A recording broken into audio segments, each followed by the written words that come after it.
Namaste.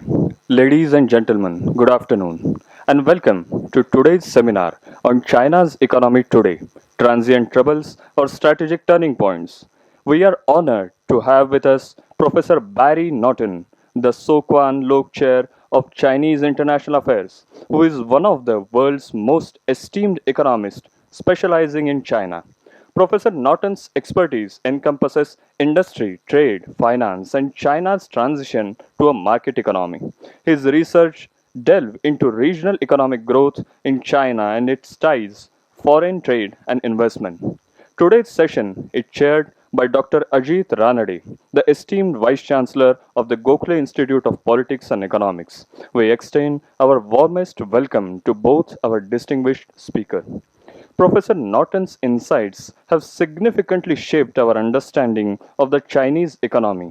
He is the author of the authoritative textbook, The Chinese Economy, The Transition and Growth, a pivotal resource for scholars and students alike. His seminal work, Growing Out of the Plan Chinese Economic Reforms, 1978 to 1993, received the Ohira Memorial Prize, marking a notable contribution to the field.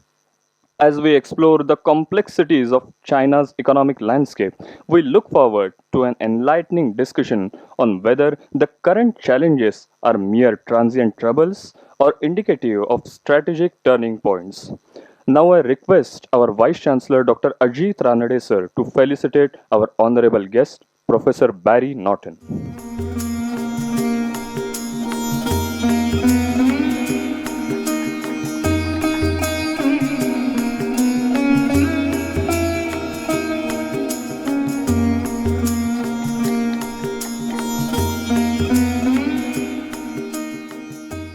Without further ado, please join me in welcoming Professor Barry Norton. Now I request Honorable Vice Chancellor to give his opening remarks. Thank you, Anay, and I join you and all of you in the audience in welcoming Professor Barry Naughton to Gokhale Institute. Indeed, this is his first visit to Gokhale Institute, and I've already, on your behalf, invited him for a longer stay and longer association with us. As Anay said, he is one of the foremost scholars on China. And for us, as you know, Professor Barry, that China is our neighbor and is also our biggest trading partner for by far. And China is very much in our conversation these days for various reasons. And I always like to point out that China and India may be just two flags in the United Nations out of 220, but they constitute 40% of humanity. Talking about India and China is basically talking about half of humanity. So it's a very important topic. And Professor Barry has been a very long time observer of China, and as Anay mentioned his biodata that he's studied various aspects. He's been a frequent visitor. He's had in-depth. I think you also speak the Chinese language, and he's with the graduate policy, the graduate school of public global policy and strategy center and University of San Diego, California, San Diego. Uh, the important the China the As I said, the Chinese and Indian relationship is very dynamic according to me, and I think that this century is going to be dominated by this relationship.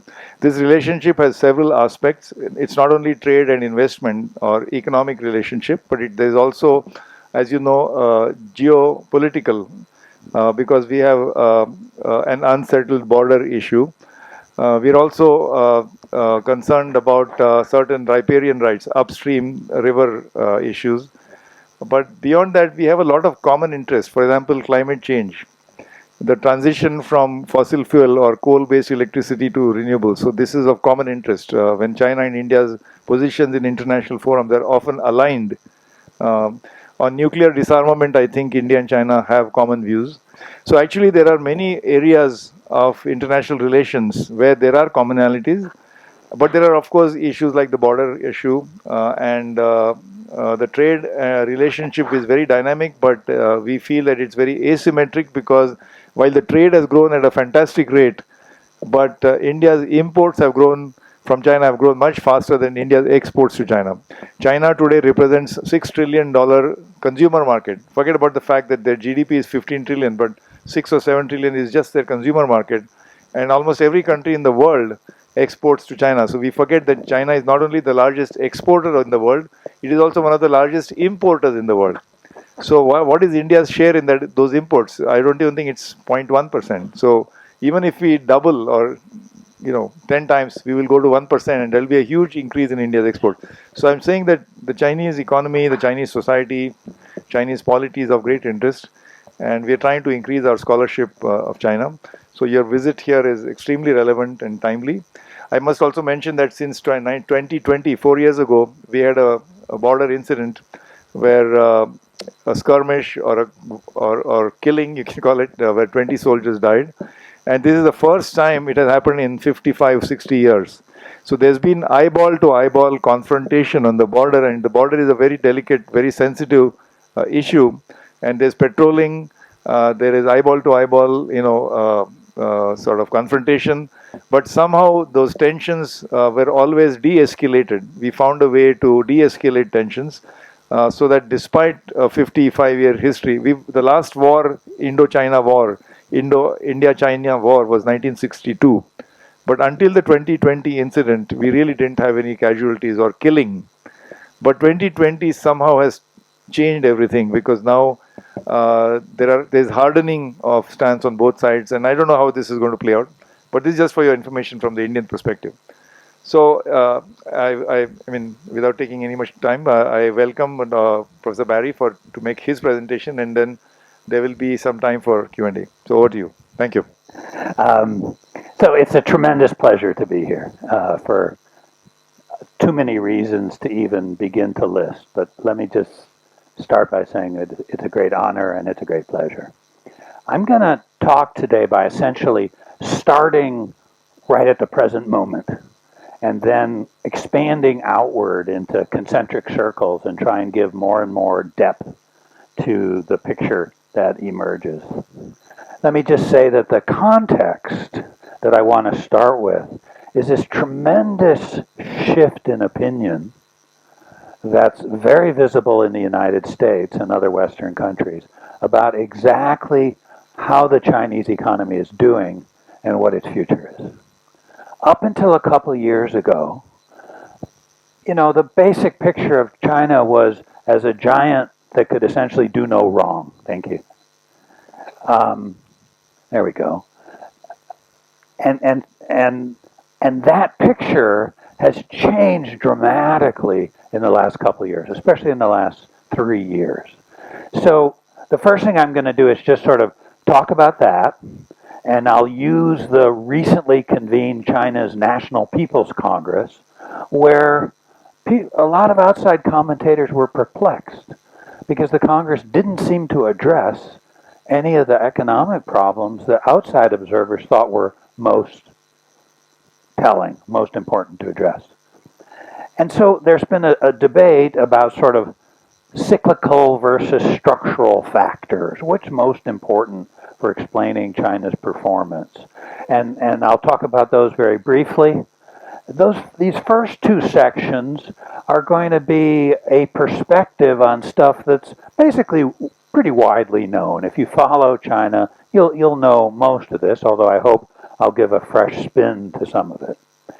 But then the third section is really my contribution, because my contribution is to argue that the reason for these patterns is that under Xi Jinping, the Chinese government and the Chinese Communist Party has committed to a greatly accelerated process of government steerage of the economy for technological reasons, for security reasons, and that this is so important that it's starting to drive the overall economic decision process. And then I'll conclude with a few observations what some of the implications are for those of us outside China. Okay? So, first of all, China last year, official figures say grew 5.2%. That's not too bad, except when you start digging into those numbers.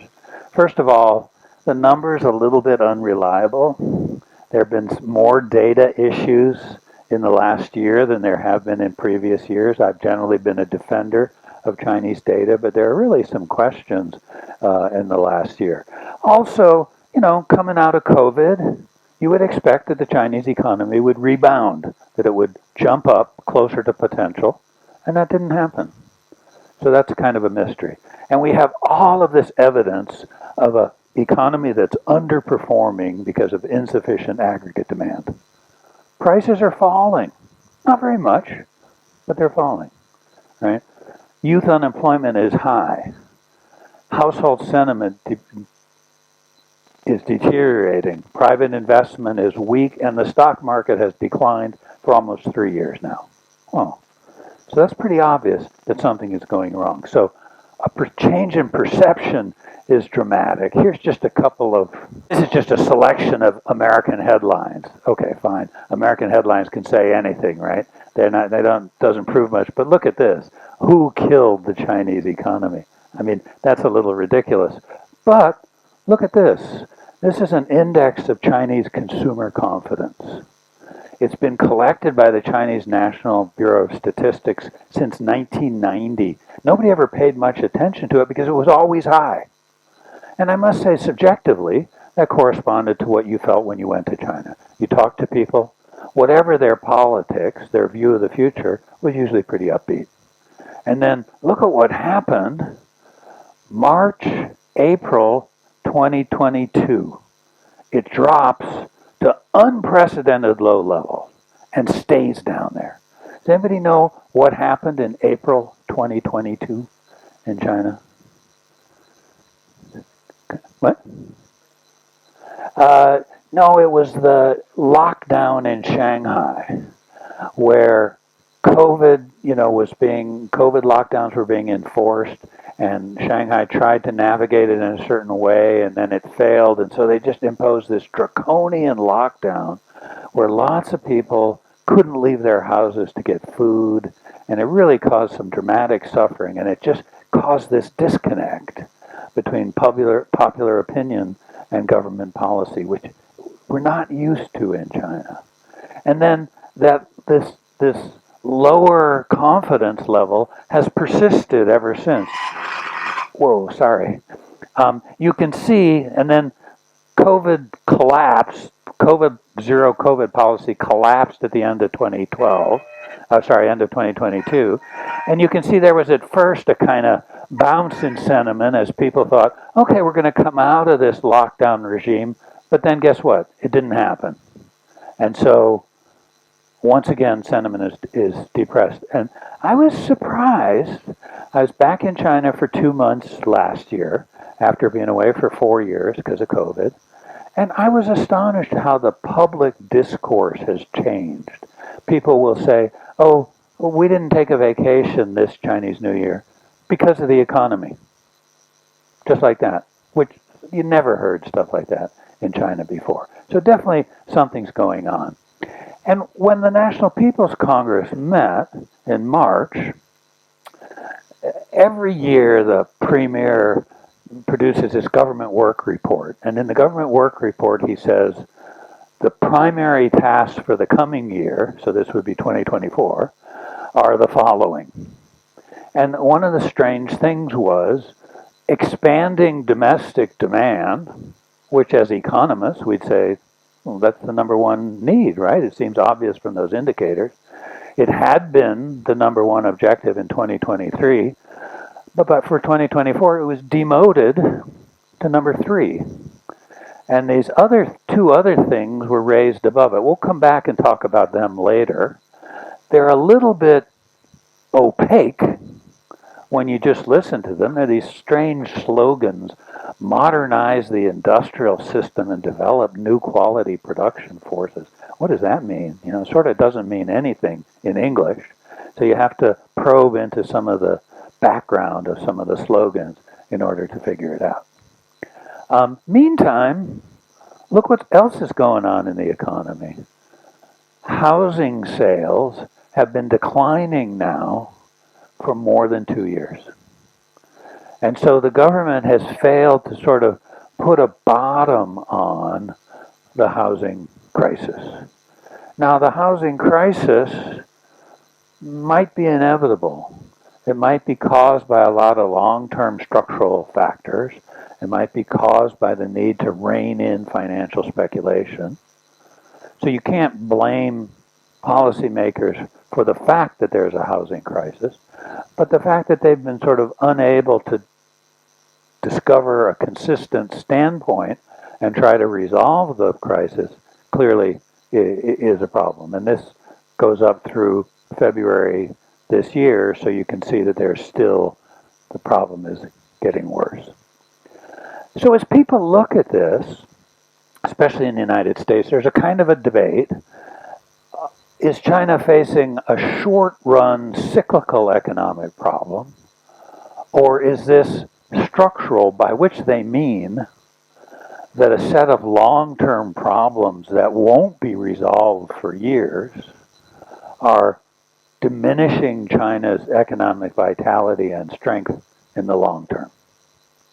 Now, I think that's probably not true, at least in the sense that there's an inevitability implied in that kind of reasoning. I think that's not true. But I want to take this perspective and put the two different things together and say that this is the correct context for us to try and understand China's current economic challenges, okay? I mean, this is what China's GDP growth looks like as the trend. There's a polynomial trend. You can see that the very highest growth period is clearly behind us. We're clearly dropping down to a lower level of long-term growth. I think this will be familiar to most of you.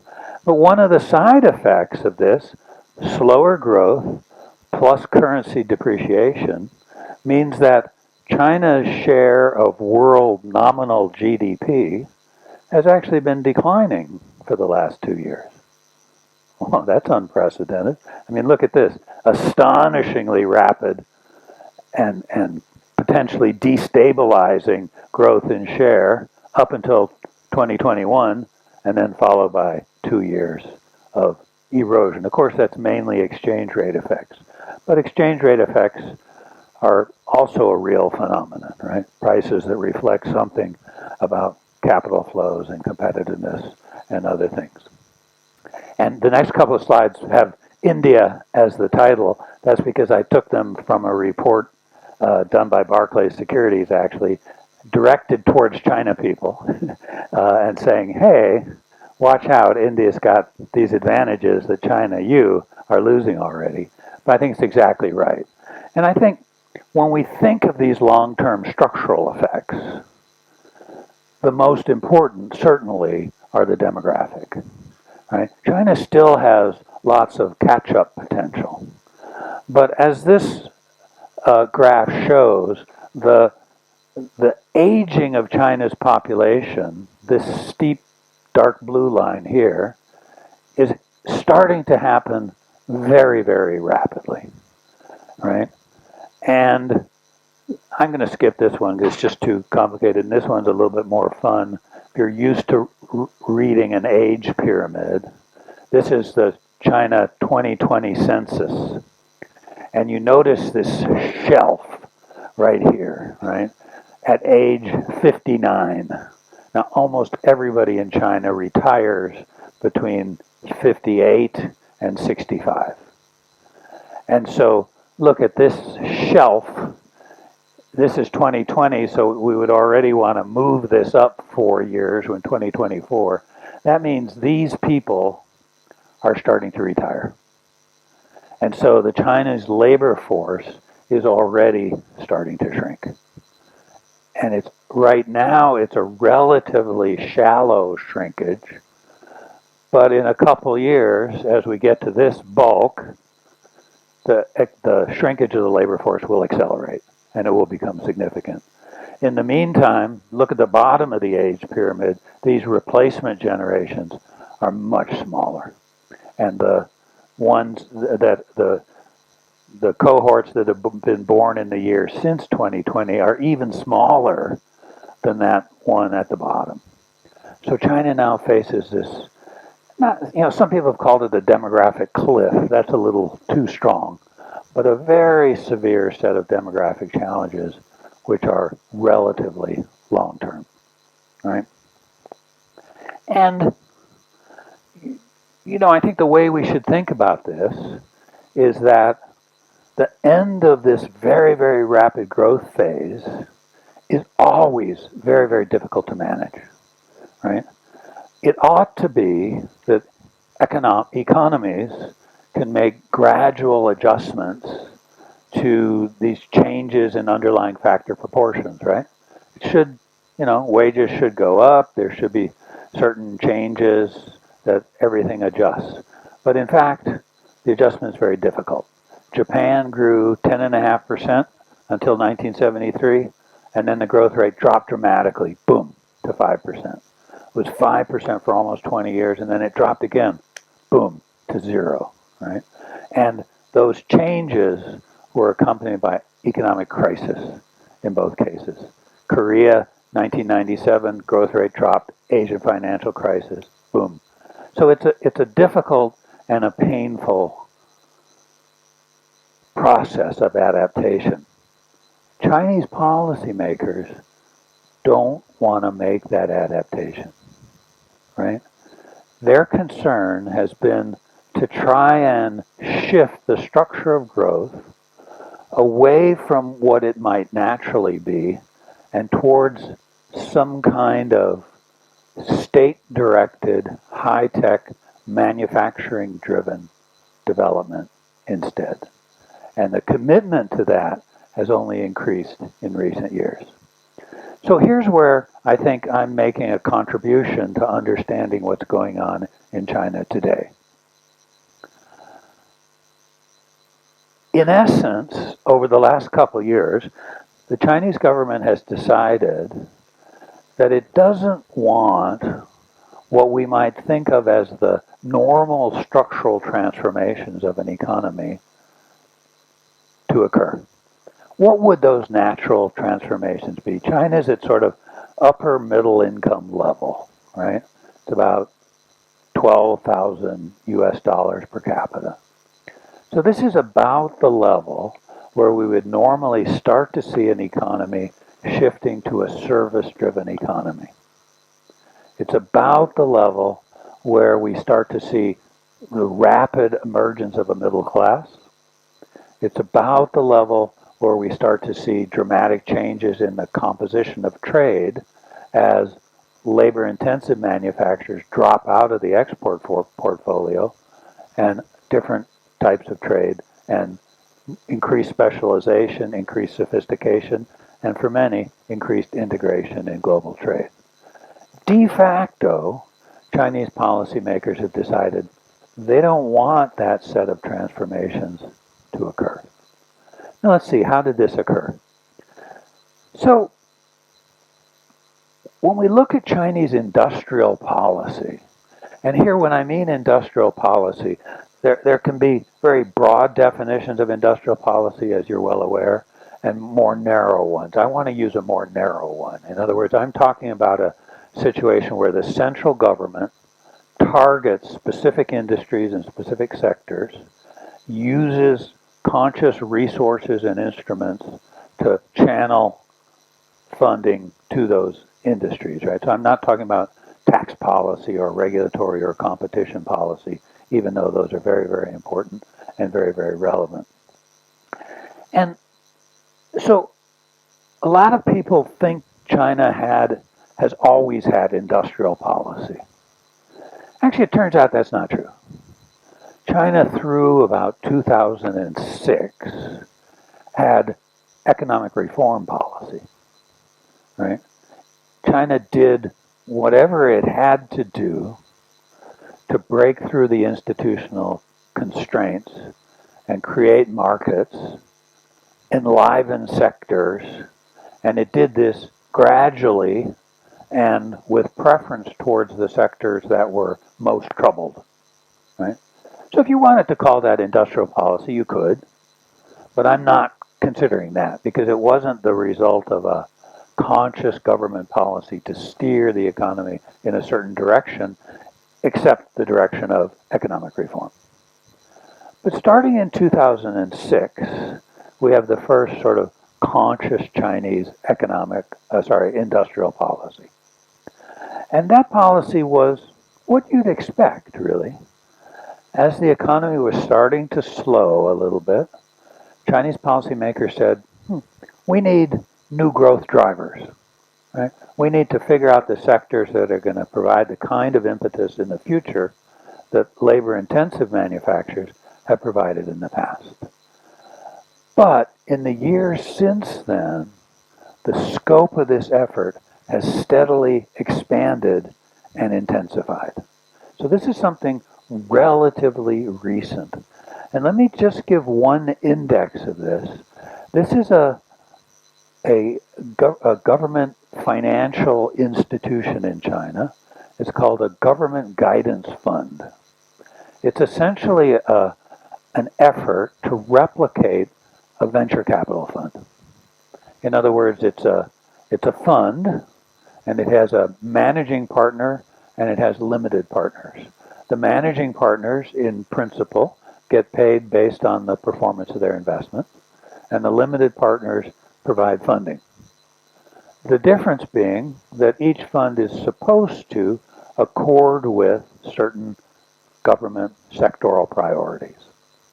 Now, this shows the inception of these funds in 2015 and their growth and the aggregate number, which is staggering. $1.5 trillion US dollars. This is authorized capital. It doesn't mean they're spending this much money. It doesn't mean they've even raised this money, and it certainly doesn't mean they're spending this much money in a given year or something. But it means the government has set aside the authorization to raise this kind of capital and to spend it on investments for targeted sectors.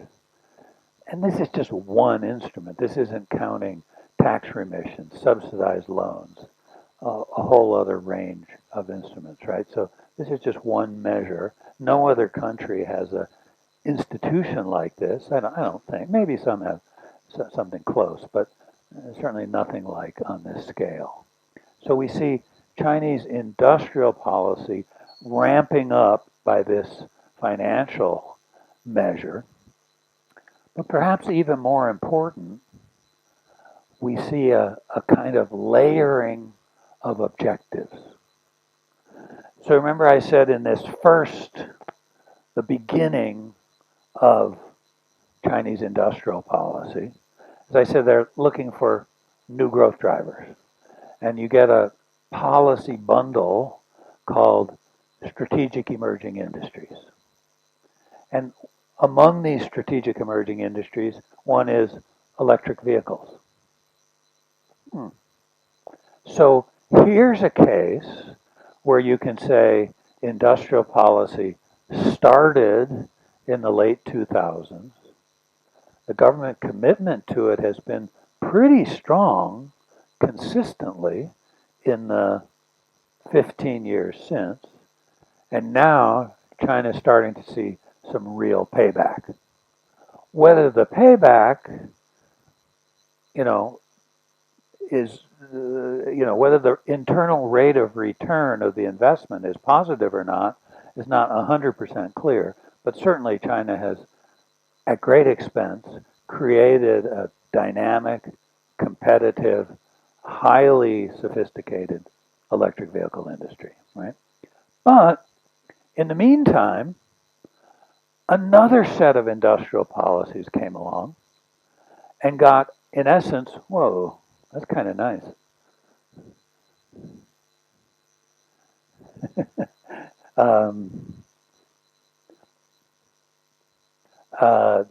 This one. Just click it. Great, thank you. I guess that was sort of obvious, wasn't it?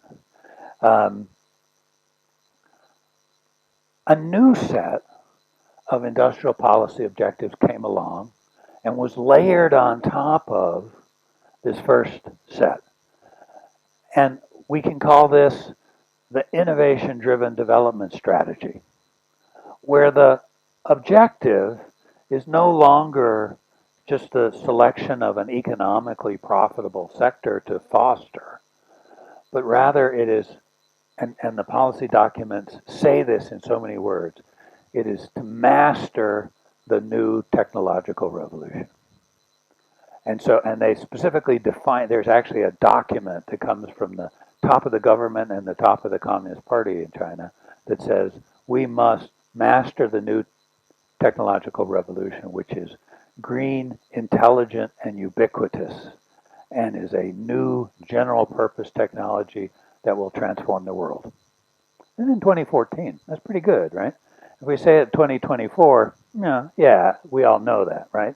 But to say it in 2014 is something quite impressive. And here, the targets are artificial intelligence, new materials, 5G communication, et cetera, right? So, boom, this is much more future-oriented as opposed to strategic emerging industries, which are sort of near to present oriented. And then, of course, from about 2019, but it's clearly fully formulated in 2020, self-reliance. And of course, you can blame the United States for that if you want. It's clearly a response to some of the initial targeting of China that the Trump administration does, and then the shift from that into a more targeted technological approach that the Biden administration adopts. But to a remarkable extent, China responds to these stimuli with a really strong reaction that says we need to build a self-sufficient, we need science and technology self-reliance and a modernized, complete industrial system. Wow. And the other crucial thing, I think, is that when I say there are these three different objectives, it's not as if the first objective goes away when the second and third ones are adopted. They're all laid on top of one another. So in a sense, this warrants government intervention in the economy in many, many, many different sectors, right? And remember, in China, the central government, it's so powerful, but it's also relatively small. So on the ground, it's the local governments who are making a lot of these decisions. And so they are making effective resource allocation decisions that have great impact. For example, the city of Shanghai now has 52 specialized high-tech zones. What's a specialized high-tech zone? You know, we look at China, of course, everybody's familiar with China's past history with special economic zones. They were specialized areas for experimentation, for liberalization, for the welcoming of foreign investment. These specialized high-tech zones are something completely different. They're areas where the government says, in some cases, there's an existing factory. Let's bring in other related factories in order to create cluster effects, cluster economies. For instance, we've got a display factory, an LED display factory. Let's bring in suppliers. Let's bring in assemblers. Let's merge the productive capacity of these different enterprises. Okay? So you see this intensifying effort by the Chinese government. I have way too many slides, so I think I'm just going to flip through some of these. I'll leave a copy here. You're welcome to look at them if you get a chance. But I want to select this one particular slogan. It's such a bland slogan. A modernized industrial system. In English, it almost doesn't mean anything. But when you read the descriptions of it, what it says is, we recognize that in the contemporary world, the high-tech industrial system is one of enormous complexity. It's not just a question of fostering individual sectors. And so in a way, right, this acts against the whole old school understandings of industrial policy, back from Japan in the 1960s and 70s, which was about fostering, say, steel or automobiles or something like that. This is a recognition that doesn't work any longer in the world we live in.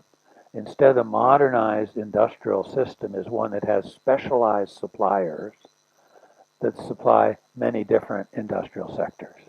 It has specialized service providers. It has all kinds of ranges of firms and ranges of sectors. But here's the key takeaway: China has to have all of them, right? No matter how complex the global system is, China at least has to have a sort of a backup in every bit of the modern industrial system. So it's not an accident that this slogan has been promoted right at the time when science and technology self-reliance has also been promoted, right? And so, what'll happen if I do this? Yeah, good. And so, remember I said we come back to this thing where domestic demand gets promoted. Guess what gets promoted? The translations are a little bit off. Sorry, I didn't do it myself, but it's precisely that in Chinese. It's precisely that slogan: a modernized industrial system, and adding in this other thing of new quality production forces, which we can talk about if you're interested in that aspect, but otherwise we'll skip. So, in other words, if you read carefully, Chinese policymakers said at the National People's Congress, we're not going to expand aggregate demand very much because it's more important for us to build a self-reliant, comprehensive industrial system. Boom, in so many words. All right? And I think I already said those things. So again, you can come back and read them. But I do want to say that there has, as part of this shift in objectives, there's also been a shift in instruments. So when I showed you the picture of the government guidance funds, I stressed the importance of the rapid growth of those guidance funds. But the other side of it was they also represented an effort by the Chinese government to be market conforming. And some people back then, in the late teens, started to call China a venture capital state, meaning you had a mostly market economy where the function, not the function, but the intention of the government was to provide some resources and provide some investment to steer it in a certain direction, but as much as possible to try not to interfere with the market basis that was the foundation of the economy. But now, with this increased urgency for self-reliance, the government has instead said, we're going to take a even more directly interventionist approach in order to put together science resources with production resources. We're going to establish so-called innovation consortium that have as their job, we target a certain technological requirement, but then we link up the scientific resources with the business resources in order to provide funding and also make sure that that discovery moves from the lab to the engineering to the final product stage.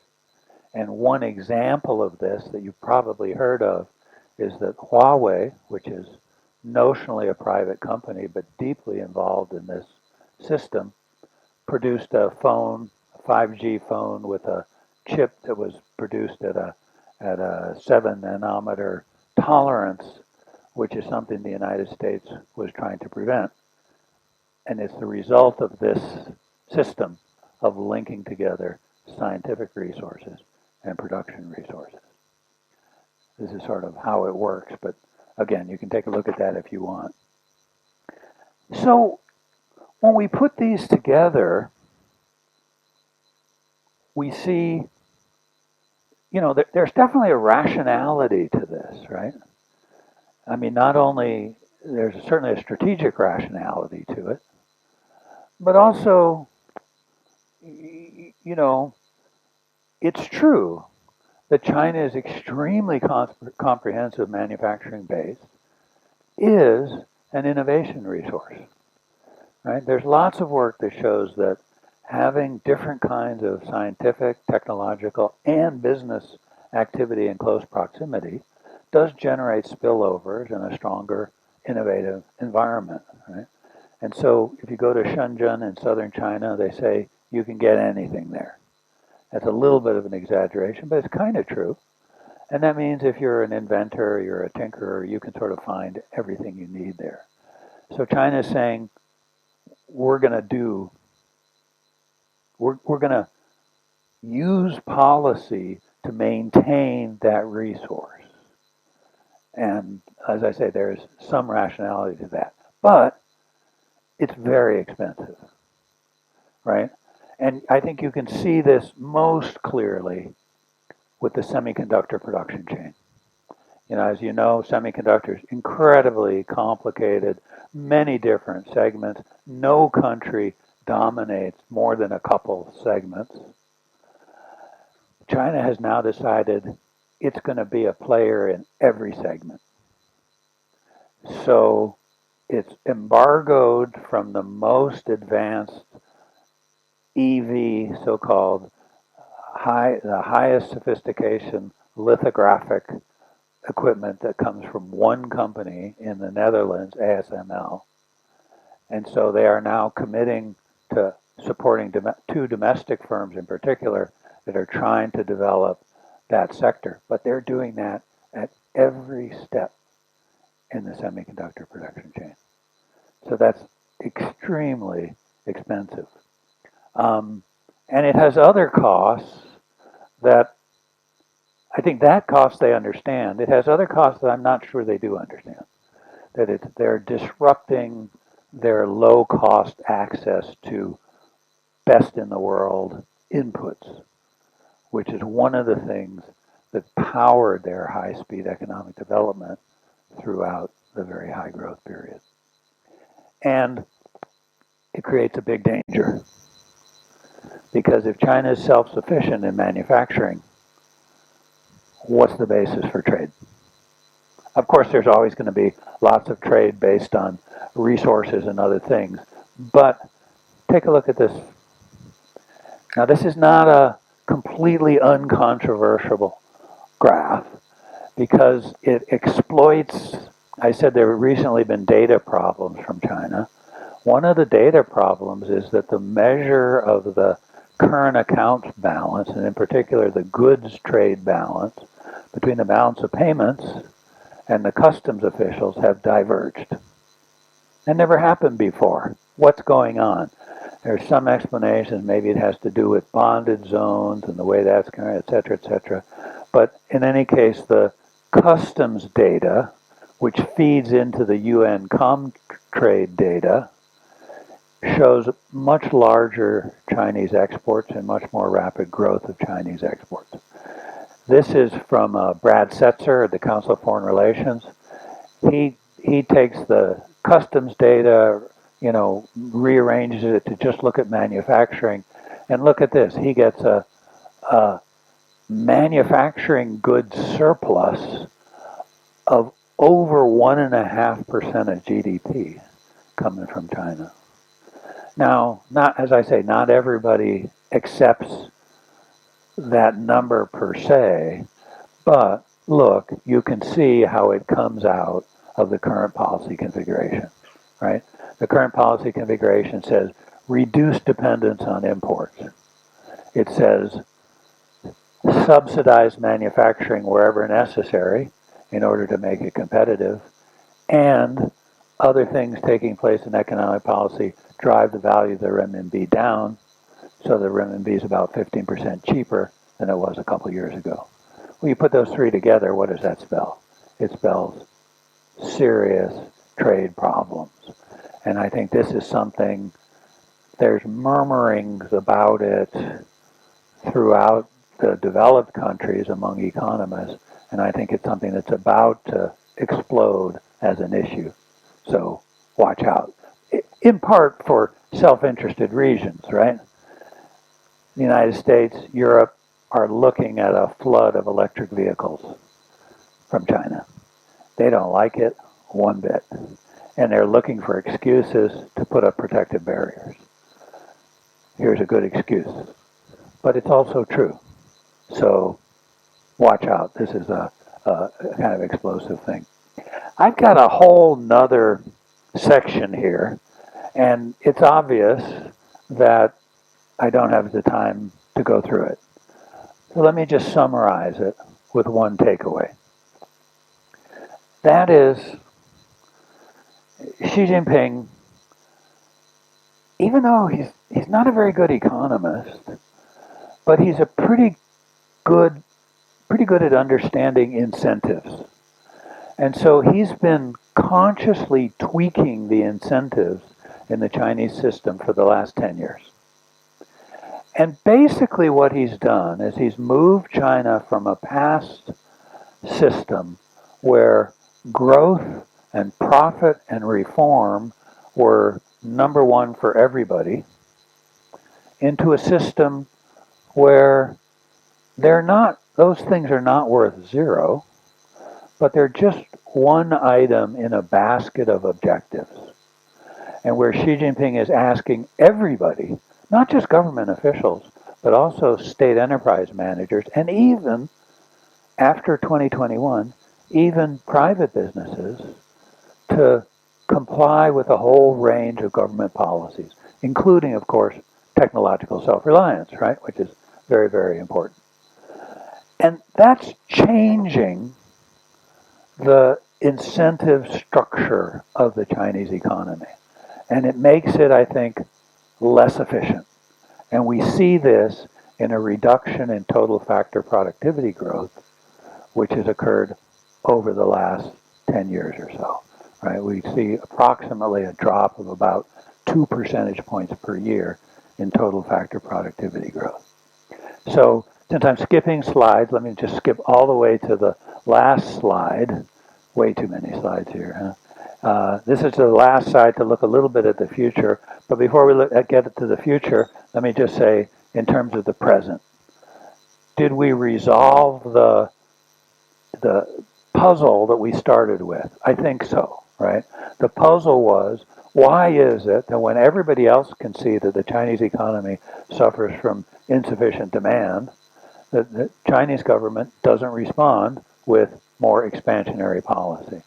And I think the answer is, well, because they're already pouring resources into industrial policy, and they're worried if they overcommit, and yet putting resources into industrial policy is not a very effective stimulus policy because it doesn't have any, so far, second round effects in terms of stimulating downstream demand.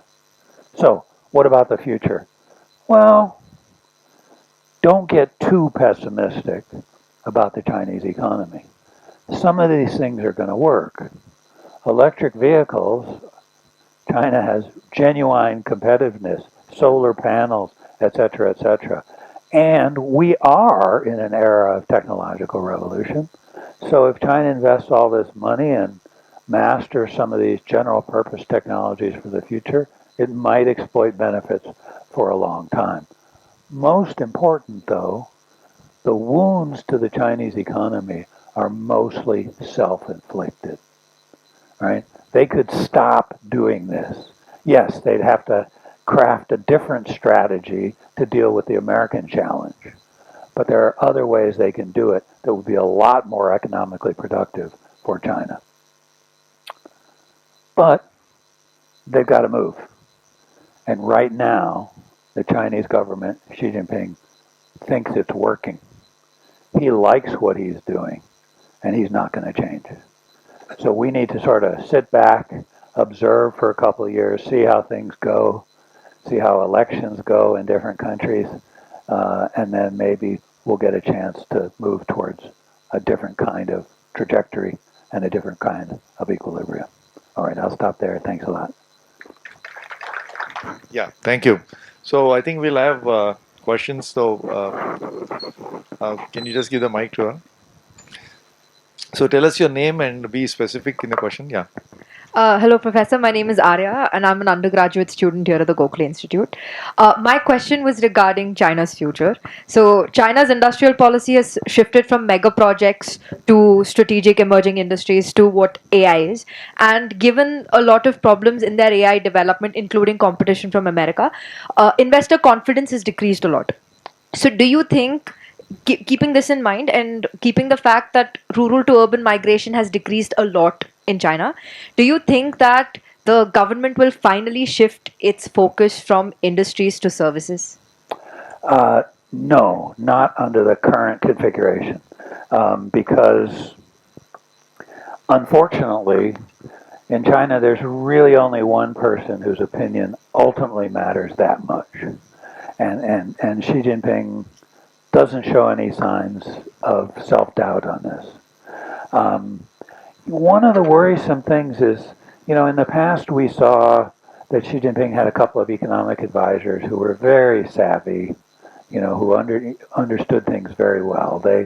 I think it's fair to say they supported the initial moves towards industrial policy, but they have fallen out of favor or chosen to withdraw. I mean, they're not, they didn't get thrown in prison or anything. Somebody like Liu He no longer has big influence on economic policy. But the problem is nobody does. Most of the economists disagree with, probably not as strong as me, but kind of share some of those views. But they don't feel that they can shift policy at this time. So I don't think we're going to see change for a while. And also, let's face it, they're waiting for Trump. Why make any changes now? You need to sort of see what's going to happen next. That doesn't mean Trump's inevitable, but we're all worried. Yeah. Hello, sir. My name is Kritika. I'm a master's student here. And my question is that China, like in recent times, China has been concentrating in the Indian Ocean region, the South China Sea, where many of the island nations have come under China's Belt and Road initiatives as well. One of the nations that is in news currently is Maldives, where the leader is pro-China leader, we say. Is this BRI initiative more of a strategic move, or is it actually bringing a difference in the economy of China? Yeah, you never mentioned BRI, so she's True. asking about BRI. Yeah, sure.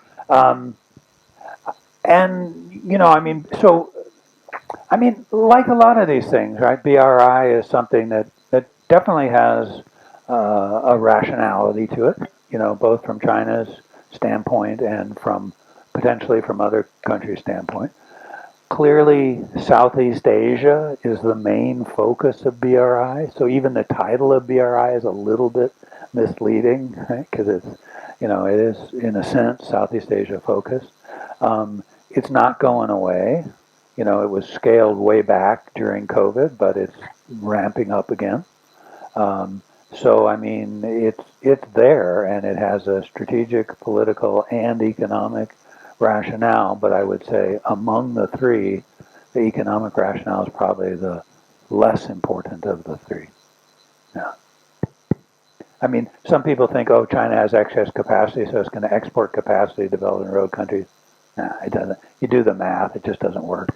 You can't export that many rails to Pakistan to affect, the size of China's steel industry. Yeah, Anay. Hello, Professor. Hey. China is high on productive economy, a manufacturing hub of the whole world, attractive GDP, but there is also perspective of climate and pollution. So, how China is seeing the renewable energy sector, and what's the status of green GDP concept from the perspective of Chinese policymakers? Are they thinking regarding those perspectives? Yeah. So the answer to all those questions is overwhelmed by the fact that Chinese production at scale has allowed unit costs to drop so dramatically for so many of the important green goods. Right? So the price of solar cells, has dropped to, 1/50th of what it was a decade ago. The price of batteries, especially ferrous-based batteries, has dropped to, almost the same. Um, so China's having a huge positive impact because of that. Now there are a lot of other aspects that you could criticize about Chinese policy, but that single fact is probably overwhelms every other one. Now it'd be nice if they started using a little bit less coal, and maybe they will, but it Yeah, hasn't really Rahul. happened yet. Thank you so much, sir. It was a wonderful talk. I am Rahul Chavan. I am a PhD scholar here. Both the countries liberalized, China liberalized in 80s and India in 90s. But China has worked on its fixing its fundamentals in terms of health, education, skilling, and nutrition. Whereas the India has that opportunity now. So how they have worked on this? Just the question, not. Okay, can I just add to Rahul's question? Sure. So this is a very common discussion. Let me just add to your question. So China and India per capita GDP was almost the same. If anything, China was lower in 1980, and the size of the economy, the per capita GDP ranking in the world was India 161, China 158 or something. Now today, China is the second largest economy, and India is about maybe third or fourth or fifth. So, and the population growth is similar. But India's rank in per capita GDP is 159, and China is 75. So I think that's what Rahul is saying. So I think that was your question, right? What explains and both the economies have been fast growing. China at 10%, India at 7%. Yeah. So first of all, let me strongly affirm that over the long term, over 40 plus years, China has done a tremendous job. Not only have they been very successful, but also when you look into the policy that underlies it, most of the time it's been pretty damn good, right? And even to the extent that, when you look at the sort of gradual economic reform process, there was this sort of back and forth learning process. And boy, during the 1990s, we saw so many cases where a certain thing would emerge as a problem. And then you'd go, boy, they've done really well so far, but I don't know if they can solve that problem. And then they would, time after time. So absolutely, I think that's completely true. And even on this sort of science and technology stuff, if China were trying to do this and not doing the other things that were necessary, then I'd say, oh, they're losers. Forget it. It's not going to work. But as you know, that's not the case, right? They're putting the money in. They're building the research facilities. And they're sending the students abroad. Of course, India is too, right? I mean, for those of us at American University, our lives have been transformed by so many smart Chinese students and so many smart Indian students, right? Changes everything. And we love it, and it's been great for China. In fact, when you look at these success stories, you look at EVs, you trace it back, you almost always find a connection to scientific openness. You know, Cattle, the Chinese battery company. There's this American guy who lives in Indiana right now who pushed the initial technology. The Chinese accepted it. Look at solar panels. There's an Australian university. So I'm not at all. Maybe there was too much of a negative tone to this speech. I'm not, negative on China at all. Yeah, it's not on there. But because they have what they need to be upper middle income and then a lower upper income country. But I don't think these policies are contributing to it. I think they're hurting China and they're going to hurt the rest of the world. Hello, thank you very much for a very fascinating talk. Um, uh, I, you started with the fact that she wants to make China great? So I'll also start from there. In a way, it's okay if any country wants to become great, it is its own privilege. But do you think that she sort of started it slightly early? In a in a way, it was inevitable. One could see that there is going to be a face-off between US and China at some stage, but probably she started it slightly early, because even now the per capita income of China is just about $12,000, which is not very high. Yes, he was provoked by Trump to a certain extent, but then Chinese, I'm sure you know much more than me, are such kind of people that they will sort of, lie low, because Trump is first of all going to be only for 4 years and then maximum 8 years, and they think long term. So maybe they started it slightly early, is one thing which I would like to ask you. They're still not that economically powerful. And second is the way they are doing it. When you talk about self reliance, actually in India, what we immediately think of is import substitution. And you know how Right. the decades of 50s and 60s were lost Right. in so many of the economies because of import substitution, self reliance, and Right. things like that. So, is it really going to work? Because the Chinese economy, if it starts to fail because of such kind of things, it is going to have a whole lot of impact on other economies, including India. So that would be the second question. And the third is somewhat in a Oh my lighter, God. second question, and third one is a slightly in a lighter vein. Do you think that Trump and Xi are even worse than Reagan and Brezhnev? But remember that Reagan and Brezhnev did come to a détente, right? Yeah. seem so much Yeah. reasonable. Yeah. So those are three great and, in some sense, fundamentally unanswerable questions, right? But let me express an opinion on each of them. First, the idea that she challenged prematurely is actually a very, very popular viewpoint in China. It's probably the most popular view. You know, it's like I actually don't believe that the two countries are fated to be in conflict. I mean, there's a big ocean between them. And here's the paradox as I see it. Can China be the dominant country in the world? Yes, it can. But only if it draws close Japan and Korea and India and Indonesia and Russia, right? But how can it do that? By being non-threatening, by being open, right? China, does China want to challenge the United States? Well, okay, then it has to be more open than the United States.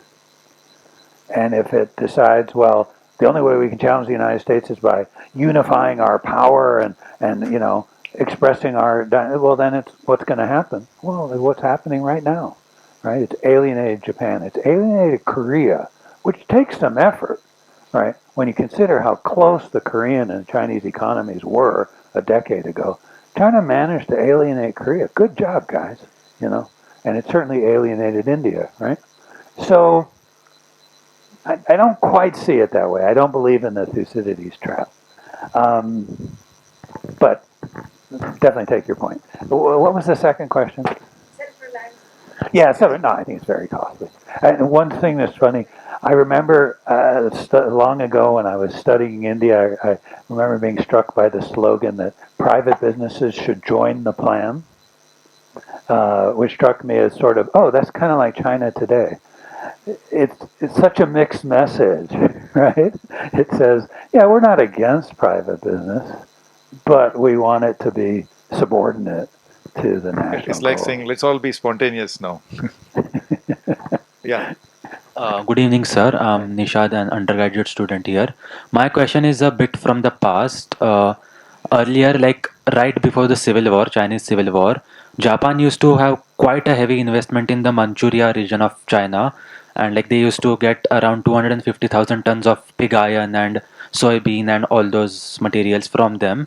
But right after the Civil War, when the communist government came into power, it took like around 67% of total property that they had and the private property only was 33%. That was the scenario then, and they just basically pushed out a lot of the Japanese investment in that specific region. So in the current scenario, can we see that they might end up pushing out unwanted investors who don't really align with their policies and the current modernized industrial schemes that they're trying to set up, and will they actually be able to afford it? So maybe last two questions. So, yep, and then we'll take one more. Okay. I mean, to a certain extent, that's already happening, right? And of course, the Chinese government is going to great lengths now. They've realized, I mean, to a certain extent, everybody in the Chinese policymaking circles has realized, oh, we've come out of COVID, look, we've alienated so many people. And so they've got this sort of friendship initiative going on to try and soothe American businesses and European businesses and do things like that.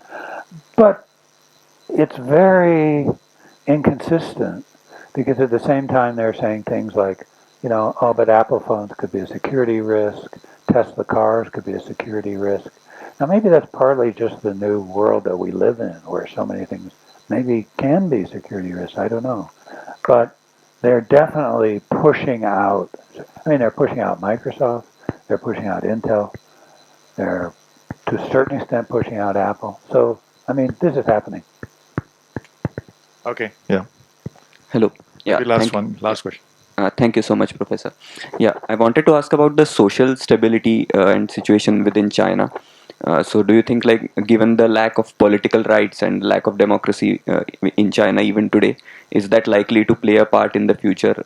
In short, do you foresee another Tiananmen Square anytime soon? So, I think that's easy to answer no, because the political and social controls are so pervasive, they're so strong. But I was surprised on my recent visits how many people were willing to sort of express, you know, nobody said, oh, Xi Jinping's an idiot. But many people expressed dissatisfaction with government policy. And so there was a sense, I think, in the early 2000s, there was a sense that this narrative about China's rise was almost universally accepted. I mean, there was a kind of legitimacy to it. And why not? After all, people were so much better off than they had been, than their parents had ever thought was possible. And so it was strongly accepted. And that's broken. That's shattered. Now, I don't think that's going to lead to demonstrations in the streets or a new Tiananmen Square, but it's a new dynamic. So sort of everything in China is a little bit different from what it used to be. Okay. So on that, can I just use my privilege as Please. the session chair to ask you the last question with everybody's permission? You can keep it very brief. You mentioned it in your comments, so I want to mention it that why is it that China is pissing off everybody? It's pissed off India. Yeah, It never yeah. happened before. Yeah. It's pissing off Philippines. As you said, it takes a lot to piss off the poor Koreans. It's of course pissed off Americans. You know, maybe President Trump, of course, was we contributed. So why do they want to pick fights with everybody? I mean, Yeah. it doesn't make sense. It doesn't make sense. But I think what happened was, I mean, in a way, it's part of this incentive system that I just briefly mentioned. So Xi Jinping says, well, we should have more cultural self-pride. We should not, you know, hide our feelings. We should be assertive and stand up for our principles. Is it insecure nationalism? Is it when people are insecure, then you Yes, but Pump your chest. also then you've got this hierarchical system, and so everybody sits there. You're a diplomat, and you say, "Oh, what do I have to do to get a good job evaluation?" Well, that's pretty obvious, right? I have to say, "Come on, you did this wrong, you did that wrong. You're not living up to our high standards," and it works, or it did work until about 2 years ago, and so that's a big part of it, I think. All right. On that count, please join me in thanking Professor Barry Naughton. Thank you. Thank you. My pleasure. Ladies and gentlemen, As we come to the close of this insightful seminar on China's economy today, transient troubles or strategic turning points, I would like to extend our heartfelt gratitude to everyone who made this event possible. First and foremost, a special thanks you to Professor Barry Naughton for sharing his profound knowledge and expertise on the Chinese economy. Your talk has undoubtedly deepened our understanding of the complexities and nuances of Chinese economic landscape. We are also immensely gratified by Dr. Ajit Ranade, our esteemed Vice Chancellor, for chairing this session and facilitating a thought provoking discussion. I would like to acknowledge the hard work and dedication of our organizing team who have worked tirelessly to ensure the smooth running of this seminar. Your efforts have not gone unnoticed. To our audience, thank you for your active participation and engagement. Your questions and insights have enriched our discussion and made this seminar a success. Last but not the least, I extend my thanks to all supporting staff and technical staff for their behind the scenes work in making this event seamlessly experience. We hope you leave today's seminar with a deeper understanding of China's economic journey and the challenges and opportunities it faces. Thank you once again for joining us and we look forward to welcoming you future events. Thank you. Dhanyavad.